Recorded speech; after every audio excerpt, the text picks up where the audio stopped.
Welcome back to the channel. Is Premiership Rugby too expensive? Something that I've been thinking quite a lot about this week in the end. I'll explain why in just a moment, but you can have your say in the comments section down below. What do you reckon? Is your local club, is the league, are the matches you want to attend, are they too expensive? I think there's an interesting discussion to be had here. There's a pretty convincing argument for yes. There is also a counter argument for no as well. I'll try and get into all of that in the video, but you can have your say in the comments section. And if I haven't earned your subscription already, then I'd really appreciate it. If I do, maybe by the end of this video, you just hit subscribe on the channel and you will not miss a thing. Like the video as well, but let's get into it. So as I said in the intro, this is a question that I have been thinking about a fair bit this week. Off the back of tweeting this, I did a little thread where essentially I've got a weekend off coming up and I was thinking I might go and watch Saracens against Bristol. For those of you that don't know, I'm from Bristol, I'm a Bristol fan, don't see as much of them as I used to be able to, and I thought living in London, I'm going to go to Sarries against Bristol. And there were tickets available behind the posts. I think all the standing ones had sold out. There were tickets kind of in the corner, but if I wanted a decent seat, I was looking at £57 per person. There were two of us going. Once I factored everything in, food, drink, travel, the tickets, you're looking at 200 quid for a day out. And in the end, frankly, it's easier just to stay home, watch a game on TV. I can catch some of the Premier League as well and save myself the money. And it got me thinking, is it too expensive, Premiership Rugby, for the casual fans? That's kind of what ultimately got me thinking about this. I'll come on to season tickets and a few things like that. I think there is value in the division. But I don't know, it's an interesting one. And I looked through a few of the fixtures this weekend. So this is obviously dependent on who is home. But Northampton playing Quins, for example. To be fair to Franklin's Gardens, I thought they had some of the more reasonable options for adults. Started from about 23 quid, which is obviously your kind of worst tickets. I can't remember exactly where they were, but behind the posts. You got 48, 59, 73. So it still gets pretty expensive, but there were some pretty reasonable rates in there as well. And there were some reasonable options for under 16s. Sale against Bath, which by the way, I think Sale have pretty much sold that out for the Friday night tonight, which is great to see. Top of the table clash in this part of the season. Looking forward to watching it. Sale are a bit more reasonable, £45, £38, £30, depending on where you want to go. There's family tickets, under 16 options as well.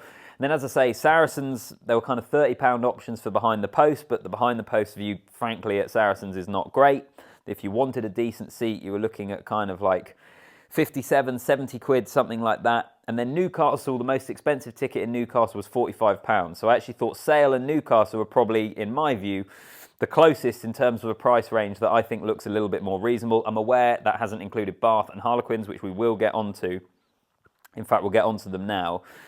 But that just gives you a rough kind of idea of the ticket price in the division. So first of all, yes, the argument for the Premiership Rugby is too expensive.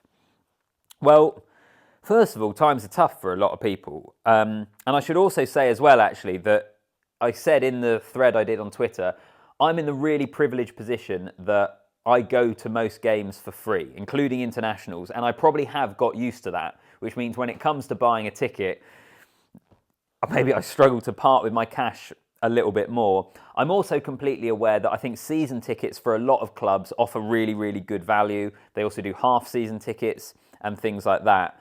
But overall, I still think when you consider the landscape of the country generally economically, and you consider the rugby landscape and a sport that at the domestic level is struggling to get people through the gates. There was a piece in the rugby paper a week or so ago about the average attendance at this stage of the season being lower than it has done previously.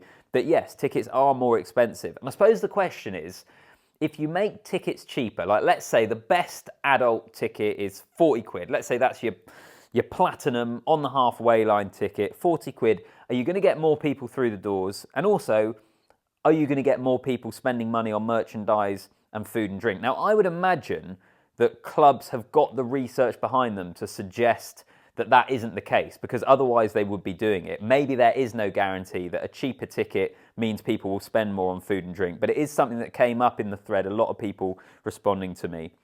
And interestingly as well, those that follow teams in the URC seem to suggest that the tickets there, I got the impression, were cheaper. You can let me know if that is correct, but there were a few comments kind of saying I go and see Connacht or Munster or whoever it is, and it's kind of €30 for a decent ticket. So maybe it's a bit more affordable in the URC. And the other big compelling argument for yes is if you look at Bath, and a lot of people responded to me with this, you're looking at about £100 for an adult ticket with no discount, where you're not covered, you're in the rain.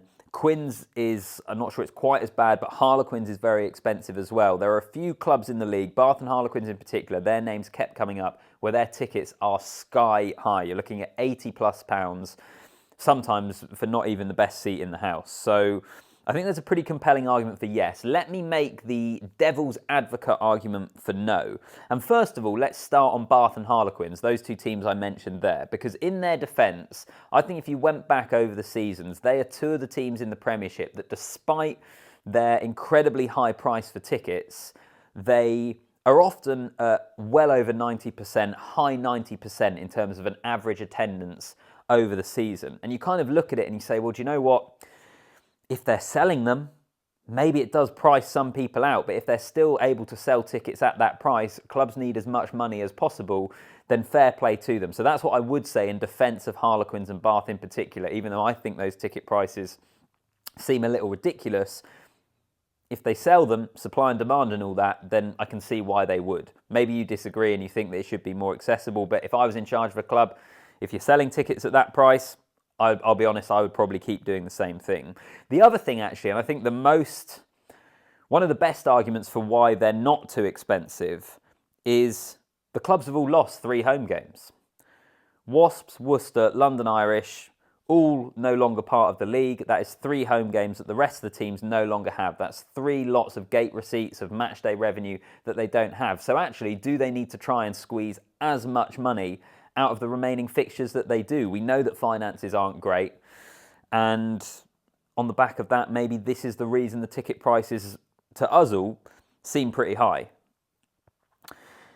Does it lead to an upturn in revenue is something I've kind of already touched upon. For example, I know that giving away free tickets, I've heard Mark Evans speak about this before, who's currently with the Fiji Drua. He has been at Harlequins. He's held a lot of high administerial roles in the game. And he's made the point before that giving away free tickets doesn't necessarily lead to more people coming later down the track because people actually get used to the tickets being free. But if the tickets were cheaper, as I said earlier, would you get more people going? How much money, extra money, would you make in terms of food and drink and that sort of thing as well? Would it make up for it?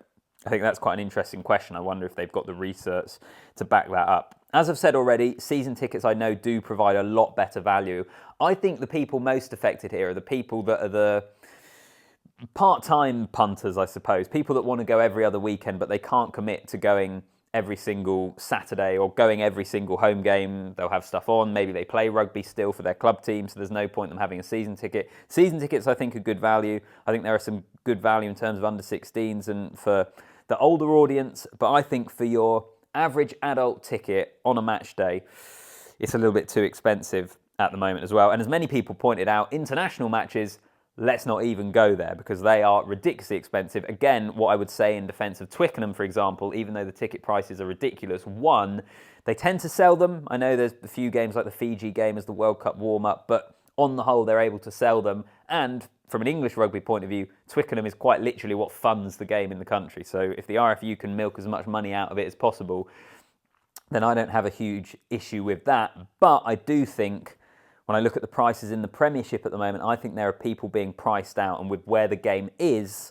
we need as many people through turnstiles as possible. We need people to be engaging in the game. We do not want to see attendances dropping. It's going to lead to worse news for the clubs, I think, in terms of the money they can get in, and worse news for the game generally with people getting involved, participation numbers. It feeds into all that sort of thing, in my opinion. You can let me know what you think in the comment section. Is Premiership Rugby too expensive? I've given the reasons for yes, as I see them. I've given maybe some of the reasons for no, actually. And you can let me know how you feel about it down below. Like the video as well, and if you haven't already, then I'd massively, massively appreciate it if you subscribe to the channel. But I'll see you in the next one.